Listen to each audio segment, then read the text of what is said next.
So the Olympics decided to ban transgender swimmer Lia Thomas from competing in the women's competition. For those who don't know who Lia Thomas is, about 2 years ago, she started making headlines because she was the first transgender athlete to win an NCAA college title after competing in swimming in the women's competition. It was a lot of backlash coming out against the NCAA for allowing this transgender woman to compete with the women, because basically a lot of people were pointing out how unfair it was to the women swimmers to go up against somebody that was born a biological male. And pretty much those people were right, because ever since Lia Thomas has been allowed to compete against the women in the NCAA swimming competitions, she's pretty much dominated every single race she's been in. Like, it hasn't even been close. I mean, there are videos with her finishing in first place, and then the next woman coming close is like hundreds of meters behind her. So it says transgender swimmer Lia Thomas demanded that she be allowed to compete against the women in the Olympics has been dealt a fatal blow after she lost a crucial lawsuit. Thomas, 25,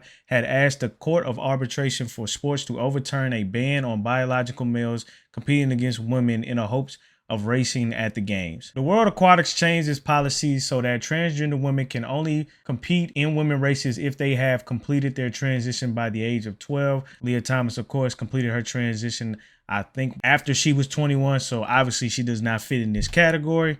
Thomas was arguing that those rules should be declared invalid and unlawful. In a decision handed down at the Court of Arbitration of Sports, they concluded that Thomas wasn't entitled to engage with eligibility to compete, which pretty much is saying she won't be allowed to compete in the women's competition for the Olympics. And if that doesn't convince you that a transgender woman has a huge significant advantage against women in athletic competitions, just take a look at this. So before she made the transition to a woman, she was known as William Thomas, ranked 462 in the men's swimming. Once she made the transition and started to be allowed to compete against the women, she was ranked #1 in women's swimming. Coincidence? I think not! Now, I don't know about y'all, but that's very telling. Somebody that's able to go from 462 ranked in the NCAA men's competition to going #1 in the women's competition for the NCAA. Hold up. Wait a minute. Something ain't right. Yeah. You can clearly see there is a very obvious unfair advantage for Lia Thomas. And I completely agree with the Olympics for not allowing her to compete in the women's sports. I mean, look, we have seen many videos online where transgender women are being allowed to compete in women's sports. We see it in track and field. I've seen in sports like MMA. Yes, like transgender women fighting against women in MMA, a contact sport. Seen it in swimming with Lia Thomas. These transgender women always end up winning because they are biologically born as a male. And with men, we have this thing called testosterone. And testosterone is what makes us biologically more faster, stronger than women. It's just part of our genetic makeup. That's just how we are made. So it's not fair to the women to allow somebody that was born a biological male to come into their competition and just dominate with a clear unfair advantage. I mean, this is pretty much like steroids without the steroids. Like, there's a reason why steroids are banned in sports competition, because it gives you a clear unfair advantage. And that's the same thing right here with this. You know, this ain't like back in the day when we were in kindergarten and pre-K and the boys and the girls would compete with each other and it was pretty much even. You know, these are grown adults. Like, they have come into their full matured body. And there's a big difference between a male's body at full maturity and a woman's body at full maturity. That's why there are certain laws and rules put in place to protect women from men, because biologically men are built to be more stronger and bigger than women are. That's just a part of our genetic makeup. The reason why I agree with the Olympics decision to 100% not allow Lia Thomas to be able to compete in the Olympics is because you think about all the women that are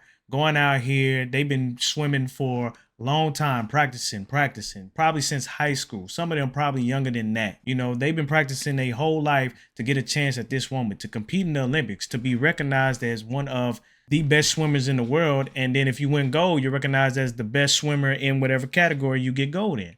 So they put in all this hard work and training, especially in swimming. Like, I don't know if anybody's ever swim before, but swimming is very tiring, very physically demanding, mentally demanding. I mean, it takes a lot to be a great swimmer, bruh. You're talking about some of the most dedicated athletes in the world are swimmers. So you got these women that's been doing this their whole life, and then here's their opportunity to get a chance to finally be recognized as the best, to be recognized as the greatest in the world, to get that gold medal. That gold medal means a lot to a lot of people.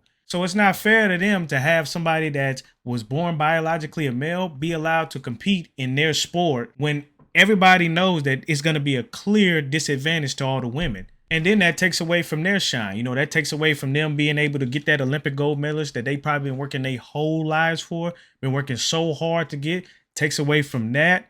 It takes away from being able to get recognized worldwide. The Olympics is watched by damn near every country. People all over the world get to see you, and they get to see you compete at a high level against the best people in the world. It can also lead to financial gains, because if you win a gold medal, more than likely you probably get some sponsorship deals. You know, Gatorade, Nike, Adidas, they probably gonna want to send you out a sponsor, give you a check, bro. It's a lot of things that come with winning the Olympics. So to go in there with a significant disadvantage against another competitor because they're biologically built to be stronger and faster, that's just not fair to the women, because they competing hard too. They want to win this just as bad too. They put in a lot of work to get here, and everybody deserves to be on an even playing field. Nobody should have an advantage. It should be an even playing field, and it needs to be fair to them. So I 100% stand behind the Olympics decision to not allow Lia Thomas to compete in there, because that gold medal means a lot. I mean, it literally means you are the best in the world.